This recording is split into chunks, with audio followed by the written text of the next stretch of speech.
करोड़पका इंतजामिया की बेहिसी से खूंखार कुत्तों के काटे हुए लाचार गरीबों को तहसील हेडक्वार्टर अस्पताल से मरहम देने से इनकार कर दिया। मजीद देखते हैं हसनैन खान की इस रिपोर्ट में। कैरोलपक्का इंतजामिया की बेहिसी खूंखार कुत्तों के काटे हुए लाचार गरीबों को THQ अस्पताल कैरोलपक्का से मरहम न मिल सका।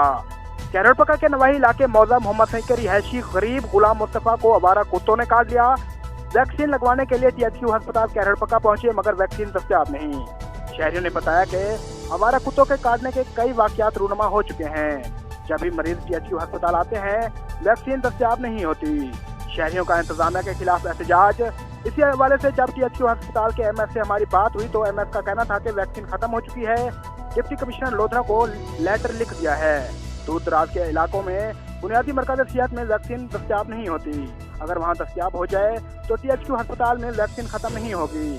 शहरियों का डिप्टी कमिश्नर लोधरा इमरान कुरैशी से फौरी THQ अस्पताल कैरोलपक्का में वैक्सीन दस्तयाब करवाने का मुतालबा।